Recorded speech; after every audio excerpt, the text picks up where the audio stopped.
Hi, listeners. Welcome to Grief Out Loud. Remember the last time you tried to talk about grief and suddenly everybody left the room? Grief Out Loud is opening up this often avoided conversation because grief is hard enough without having to go through it alone. We bring you a mix of personal stories, tips for supporting children, teens, and yourself, and interviews with professionals in the grief world. Platitude and cliche-free, we promise. Grief Out Loud is hosted by me, Jana DeCristofaro, and produced by Dougie Center, the National Grief Center for Children and Families in Portland, Oregon.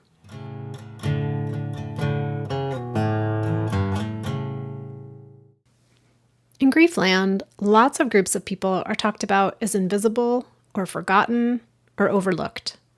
Children, parents grieving a miscarriage, ex-partners and spouses, and siblings.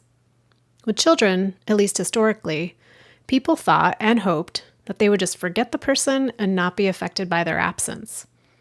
With parents grieving a miscarriage, sometimes no one even knows about the loss, and when they do, it can turn into a minefield of platitudes. Things like, well, you can always try again. Former partners and spouses are met with disbelief that they're grieving at all, and they have to weather comments like, we've been split up for so long, why is this even affecting you? For siblings of all ages, the death might be visible and their relationship unquestioned, but their grief still often exists in the shadow of their parents, or at least it's treated that way by other people. Jordon Ferber ran into that when his younger brother Russell died when Russell was 21. While Jordon's parents recognized that he needed support just as much as they did, the rest of his sphere started where most people do, with the question, how are your parents? Jordon used those moments as a chance to teach people that while his parents were in deep grief, he was also in pain and deserved the same support and acknowledgement. Jordon's grief is about to turn 20, and over those years, he's found a way to bring two important parts of himself together. The part that grieves for his brother, and the part that is a professional comedian. This mixing led to the creation of his podcast, Where's the Grief? On his show, he talks with other comedians about death and grief and loss. Jordon is also a longtime facilitator of a grief support group for other siblings through the Compassionate Friends, which is a nationwide support group network for those grieving the death of a child or a sibling. Just a heads up, listeners, that this episode contains some salty language. So if you're listening with younger children, or if you're just not up for hearing that type of language, you might want to skip this one. Okay, here's my interview with Jordon. Jordon, thanks so much for joining me for Grief Out Loud. It's kind of fun. It feels like home talking to someone who is in Brooklyn right now, where my family's from. Forget about it over here, huh? Yeah. Oh, who's excited to be on Grief Out Loud? I'm already out loud. I might as well bring some of the grief. Oh, hey, oh, sorry. Hard to resist that. With an intro like that, it's hard to resist going into the silly voice. So listeners, as you can already tell, this might be a little bit different of a Grief Out Loud conversation, as Jordon is also a podcast host and a comedian. So it may not be our sort of standard operating procedures for the conversation today. But Jordon, I do always like to just kind of ground us in what brings people to working in this realm, or, being invested in the realm of grief. And for you, that's the death of your brother. And, it's coming up on 20 years. And I just wonder, what's it like for you to hear that number, 20 years? It is crazy. It's hard to believe that it's been 20 years. It doesn't feel like 20 years all the time. It feels, I don't know, those first 5 years or so, it felt like it could have been yesterday, every day. And then as time goes on, it doesn't feel like it was yesterday anymore. And the fact that it's coming up on 20, I mean, I can't believe I've almost lived more of my life without him in it than I have with him here. Russell was 21 when he died. So, it's not that far removed. And for some reason, I'm not sure why we do this, but I think that, we put extra weight on these milestone dates than I think is necessary.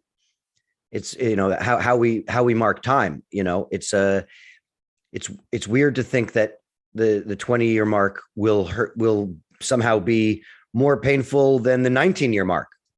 But that's just how I think we naturally assign the feelings, to time. But it is weird to think, I I don't know how I'm going to react when I actually hit the 20 year.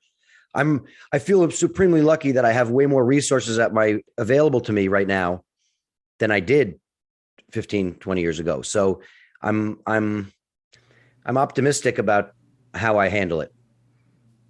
Yeah, it's an interesting point that I don't know if it's just unique to the United States or other countries and communities where we kind of love the multiples of five. Every time we do any sort of celebration, like 5 year, 10 year, 15 year, 20 year, when really, I don't know if our bodies connect as much to those 5 year increments versus, like you said, the 19 years or 17 years. Yeah. So it's just interesting. I'm not sure where that came from, but it definitely has become a part of the grief experience of marking those days. And, I know it's been many years since your brother died, but how do you talk about him now? What was he like? How do you describe him? Well, my brother was, first of all, I really enjoy being able to tell stories where my brother is like, the hero, but I also love telling stories where my brother was kind of a dick. It's, those are some good stories too. But my brother lived more in 21 years than most people I know live in a lifetime. He really did a lot with his life. He was the most charming guy I think I'd ever met or anybody ever knew. At 13 years old, he had a business card that said "the little man with the big mouth," and he had a growth hormone deficiency, so he had to take shots to grow. So when he was 13, he still looked like he was probably about 9. He was really young looking, but he was really savvy. Talked to adults as though they were equals. He was not fazed by whatever society deemed to be the cultural differences or the societal differences between him and other people. He was very open to talking to people like he knew them, and he walked into rooms like he owned it. I always say that he was the type where if you stopped him from wherever he was going, he would question your authority before he would listen to what you were trying to tell him to do. And were you like him growing up? We were 3 years apart. I'm the older brother, and I feel like Russell was, Jordon 2.0. He saw all the things that I did and improved upon him.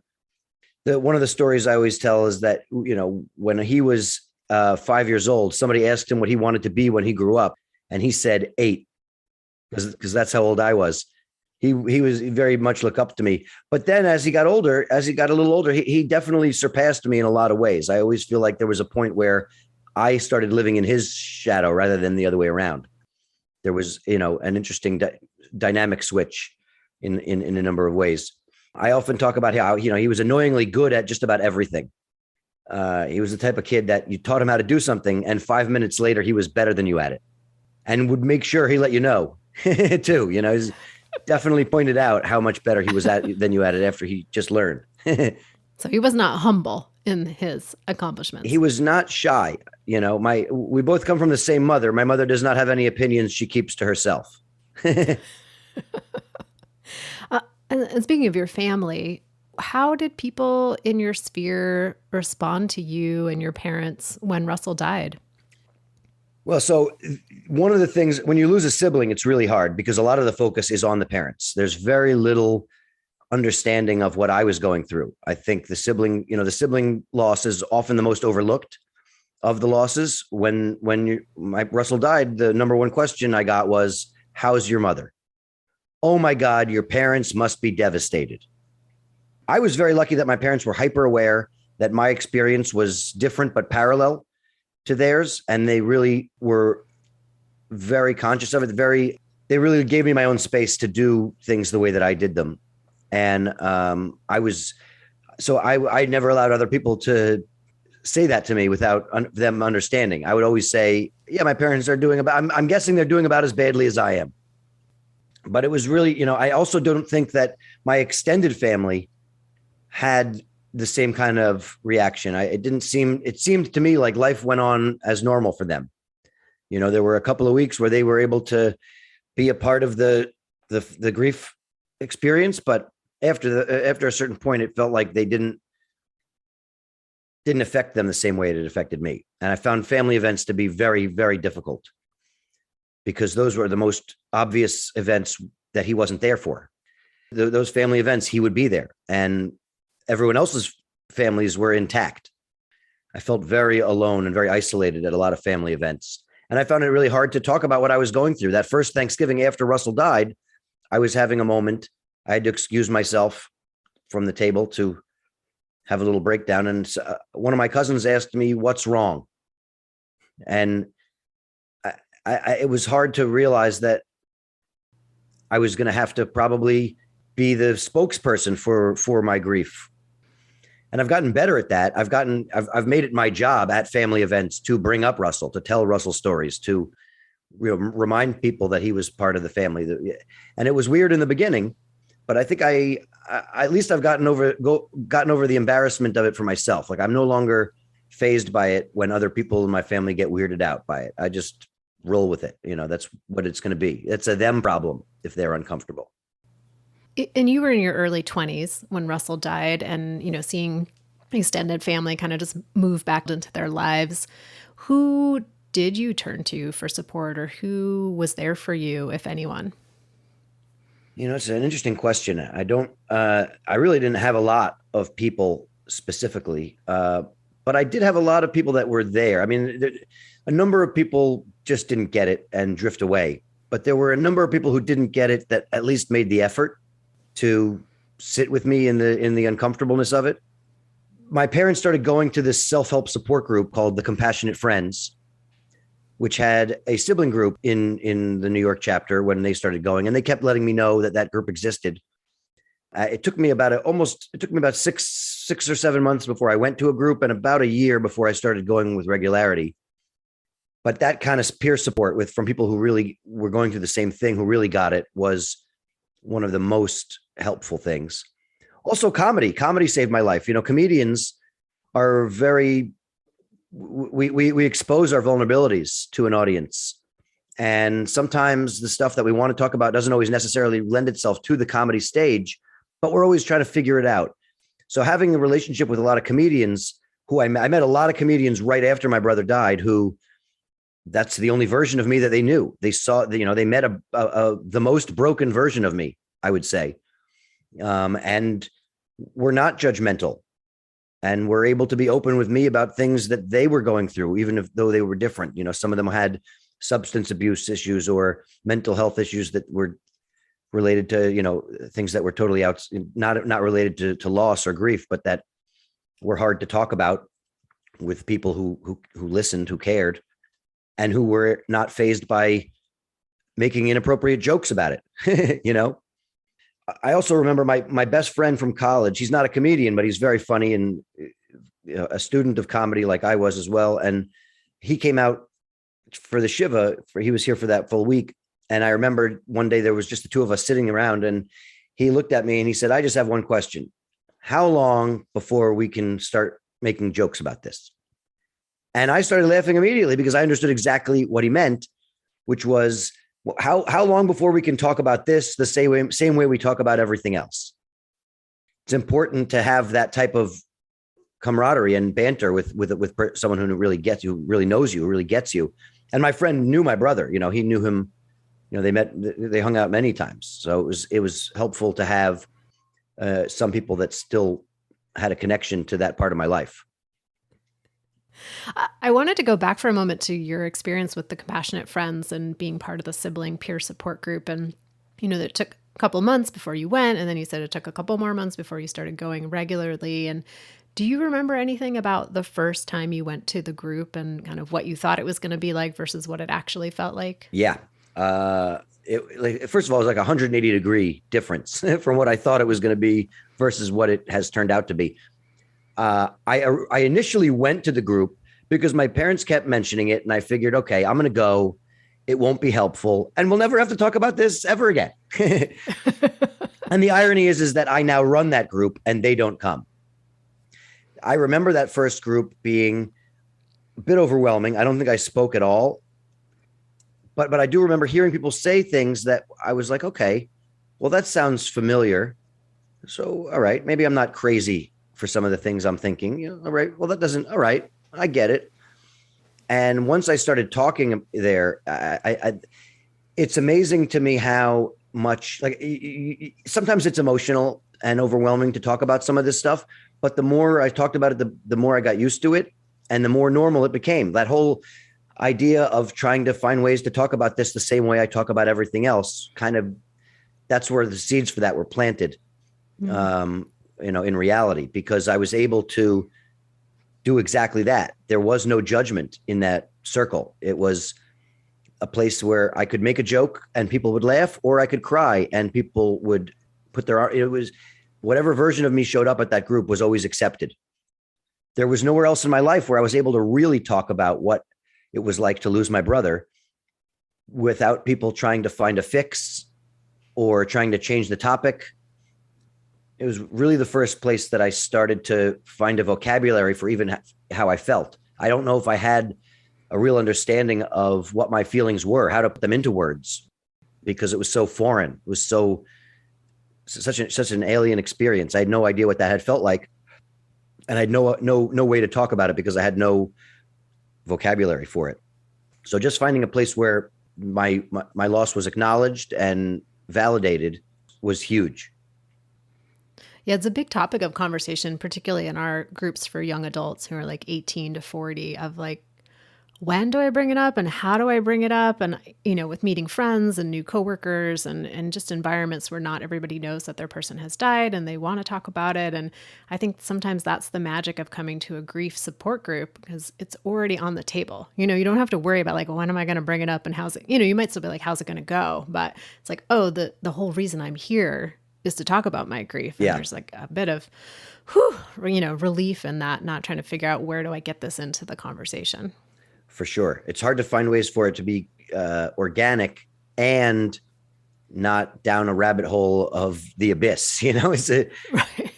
And for some reason, when you talk about it with people that are not in the group, when you talk about it with civilians, people get focused on how they died rather than how they lived. And that's not a conversation that I want to have. I'm not going to go over the details of his car accident with anybody, really. That's not a story that I tell about Russell, because that's not a story about his life.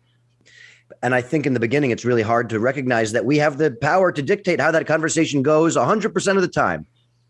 But it feels so out of control in the beginning that it almost feels like we get slapped in the face with it out of the blue and we don't know how to control it. We don't give ourselves permission really to confidently be, I like to say, being able to make other people really uncomfortable really quickly was not the superpower I envisioned having when I was a child, but it is a power I possess. And I've come to terms with that. I try to use it for good. Sometimes I'm a little snarky, not going to lie, but I think it's important to try to find ways that you can make them teachable moments when, or at least, if somebody starts to take the conversation in a direction that I'm not willing to go in. It's really simple and easy to say, listen, that's not a conversation that I want to have. I'm not, I'm not comfortable talking about that. Or thank you for asking about my brother. When I'm more comfortable, we can talk more about it, or whatever. There's a myriad of ways that you can deflect that and still take ownership of how that story unfolds for you. There's no wrong time to bring it up, because there's really no right time either. I mean, it's going to be weird every time until you get comfortable. That's for me, that's how I have felt about it. When I became comfortable talking about it is when those conversations started to become more comfortable, because I was at ease. And I think that energy transfers. People understand that it puts them at ease to have that conversation when they see that it's not going to be upsetting to you. So speaking of narratives and having conversations that are maybe uncomfortable, but that you have grown to be more comfortable having, everybody does different things in their grief, and you started a podcast, Where's the Grief, that, started just a little bit after Grief Out Loud did. And I'm curious, like, how did you get to that point? How did you wake up one day and be like, you know what I want to do? I want to put myself out on the airwaves and talk all about my grief with other people. Well, it's kind of funny how things work out. I felt for a number of years doing comedy and grieving I was leading a double life in a sense. They were parallel, but they did not intersect. I really didn't have any material in my act about my brother. I had no material in my act about my grief. It felt very surreal. In a way, comedy saved my life because it gave me the opportunity to think about all this stuff that was totally unrelated. All this distraction was helpful. And like I said before, talking with other comedians off stage about stuff that I was dealing with allowed them to talk to me about stuff they were dealing with. And there was a nice synergy to that I think bonds. When you talk about heavy topics like that, it really bonds you to people when you open yourself up. So having that part of my life and having the Compassionate Friends group that I was going to, there was so much similarity to the two experiences, despite them being separate. And the podcast thing was really starting to take off. I was listening to a lot of podcasts. It just felt like the right medium for this type of conversation. I really felt a need to meld the two. I felt like I needed to start talking about what I was dealing with. I didn't like the idea of doing. I had written some one-man show stuff and solo show projects that weren't as satisfying as having real conversations. I had started going to the Compassionate Friends National Conference every year. That was a game changer again. You go to a hotel where it's 2,000 people and everybody there is part of our SAD group. It was revelatory to me to be able to have a full immersive experience like that. And the thing that I always say about those conferences is that we get there were a lot of great workshops, but we got our best work done at the bar is the analogy I used, which is an analogy for all the in-between times, the sitting around outside, having a cigarette, late night, having drinks, getting drunk with other bereaved siblings. It's where I found myself again. It's where I was able to connect to parts of myself again. And so I felt it was pretty natural to me to I started talking to other comedians who had experienced similar losses. And I just thought, I wonder if I started a podcast about this, would you be willing to come do this? And I asked a couple people and they were all, it's funny how you ask a comedian, are you available to do this? Oh yeah, everyone I know is dead. Let's do it. It's the same excitement that they bring to any kind of gig. And so I just felt like it was a natural, it really was a very organic process by which I developed it and thought about it. And once I saw there was interest from other comedians to talk about it, I thought, wow, this is really something. And I started doing them. I think I did about a dozen episodes before I put any of them out. I was kind of blown away by how much I was getting out of doing the interviews, because gaining different perspectives and hearing all these different stories and being able to talk about grief where mine wasn't at the center of it was also really helpful.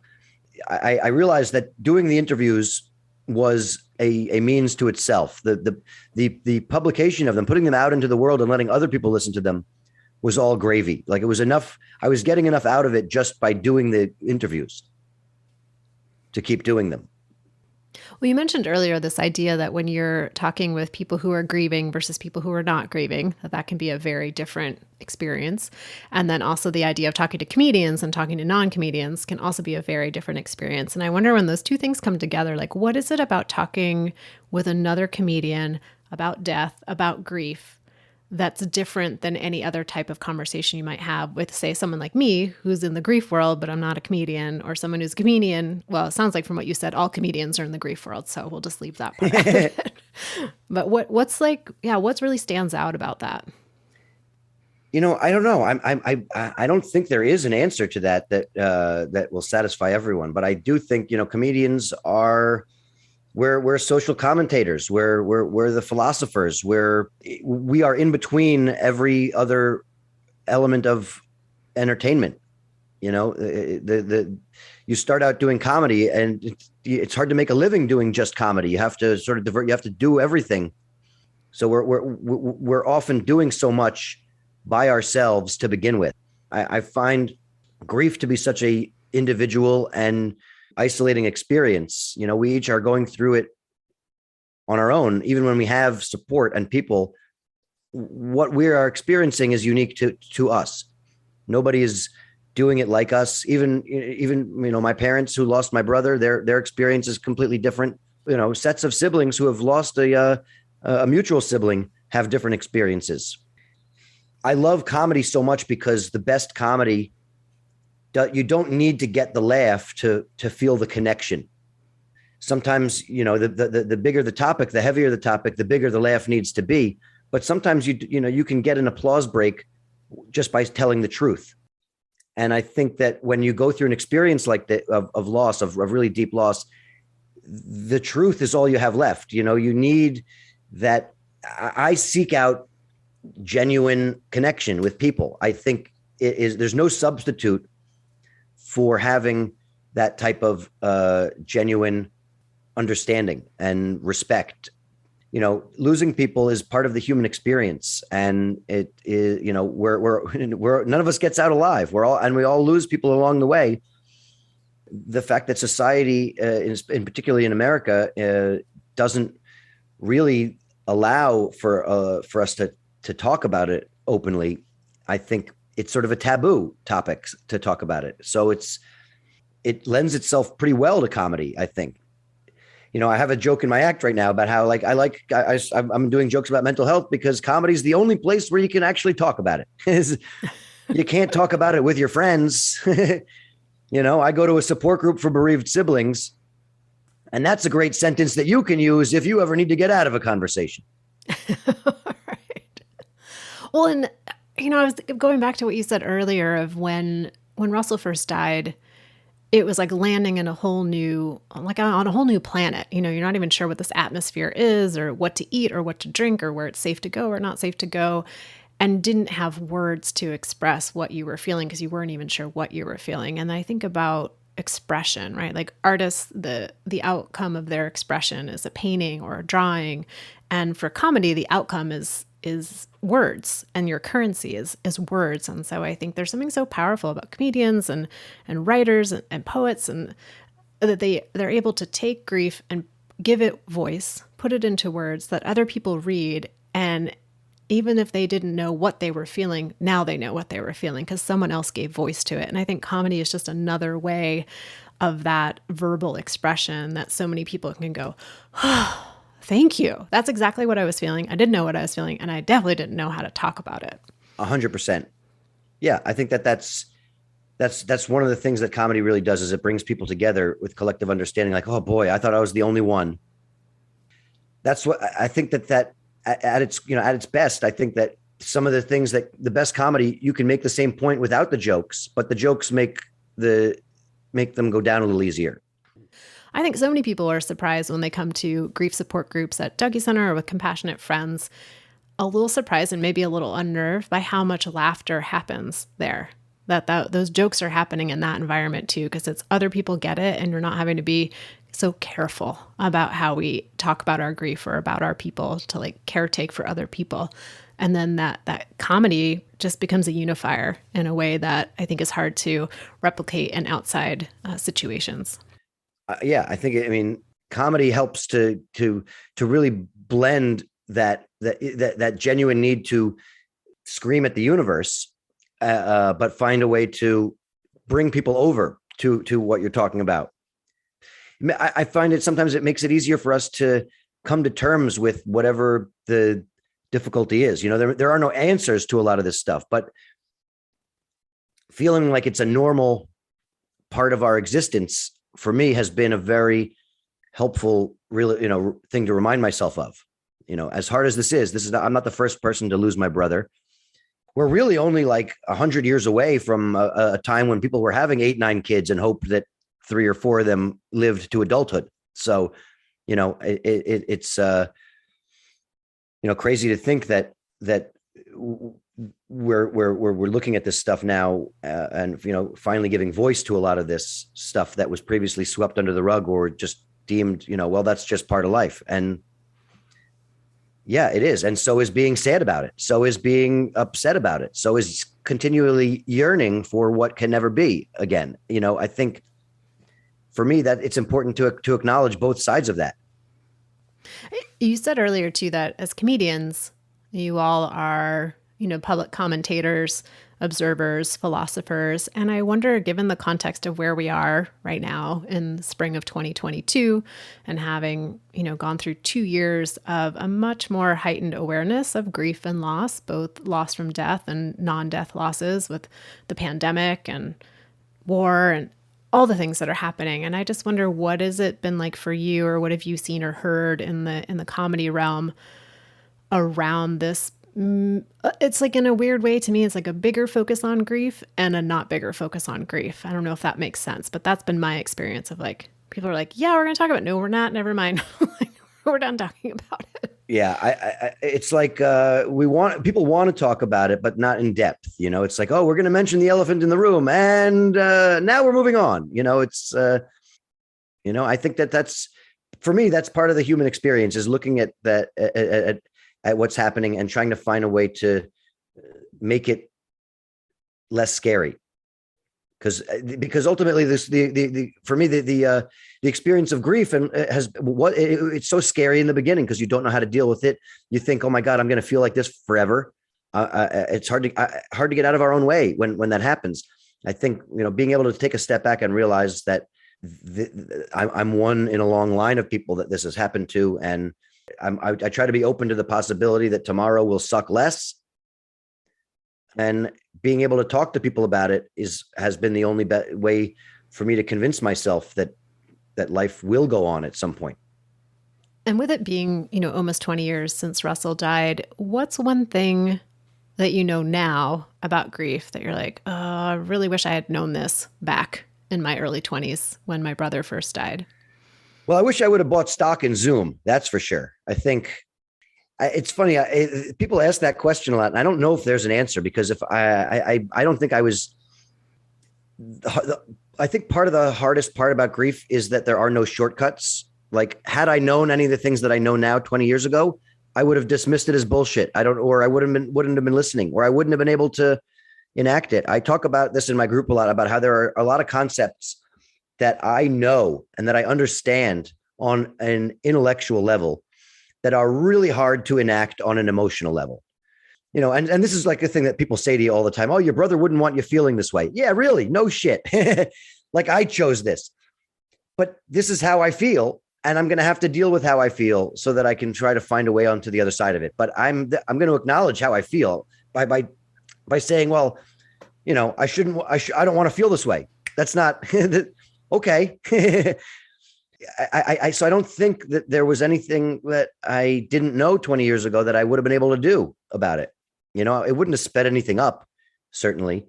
I'm really lucky that my parents didn't insist that I do things a different way. I'm really lucky that they didn't spend all of their time having their own pity party.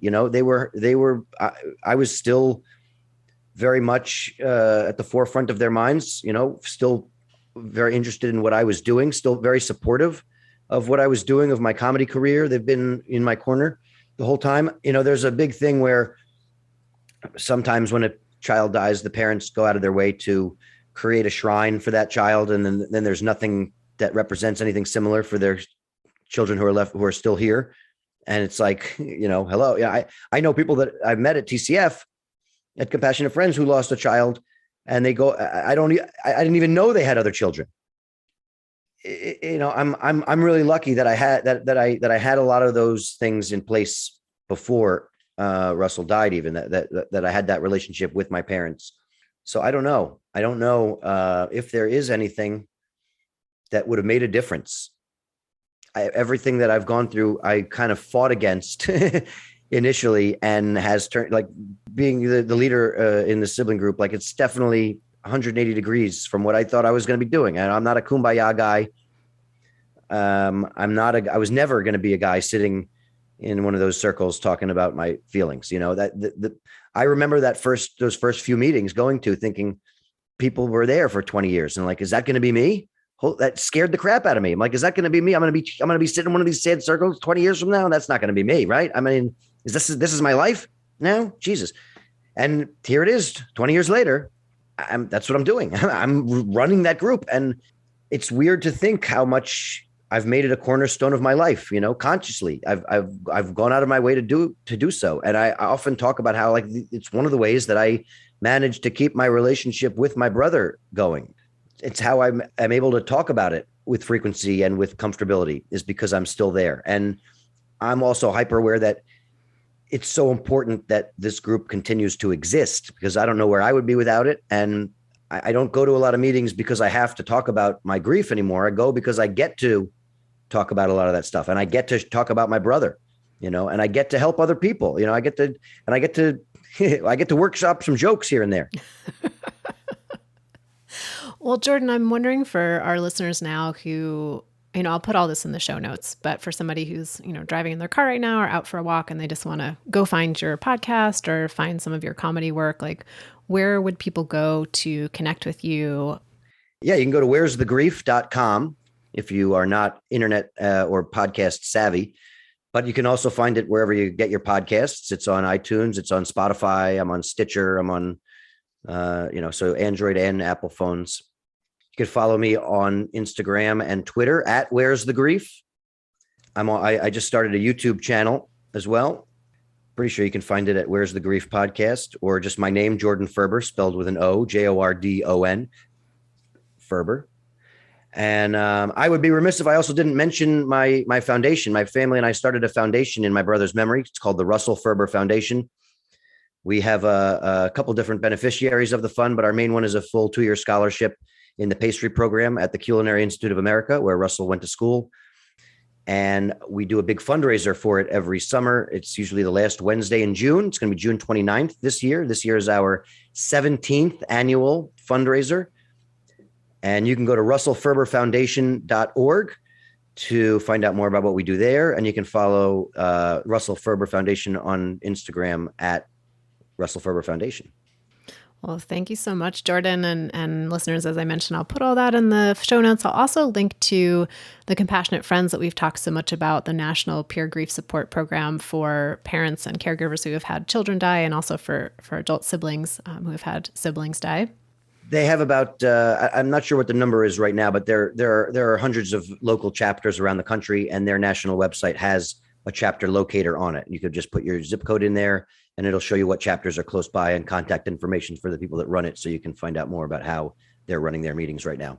Yeah, and I think it's a lesser known fact about Compassionate Friends that there are these groups for siblings, and what people mostly think parents and caregivers. So I'm really grateful for the work you're doing there. And listeners, I'll also link to an episode of Where's the Grief where Jordon interviewed Brennan Wood, Dougy Center's executive director, about her book, a kid's book about grief. So I'll make sure I'll link to their conversation there. Awesome. Yeah. Well, Jordon, thanks for taking time out of your day today to talk with me. And I'm really, I have a lot to think about with all that you shared about comedians and commentary and philosophy about life, and just how true that is, and being the reflectors of loss, which is a part of the human experience. So grateful for the way that you've kind of brought those two worlds together. Yeah. Thanks so much. I mean, it's been weird to say the least. And really was able to meld those two parts of my life. And it's as weird as it's been very exciting and rewarding to put myself into that position. Well, thank you again for the work and for your time today. And listeners out there, just really grateful each and every time that you decide to tune in to an episode of Grief Out Loud, or when you share an episode with family or friends. If you want to reach out to me directly, you can email me at griefoutloud@dougy.org. That's DOUGY.org, which is also our website where you can find all of our past episodes, our downloadable resources like tip sheets and activity sheets, and information on where you can find programs similar to Dougy Center where you are currently living. I also want to share some exciting news that Grief Out Loud is supported in part by the Chester Stephan Endowment Fund, so we are grateful for their support and grateful for you. So thanks for listening, and we hope you'll join us again next time.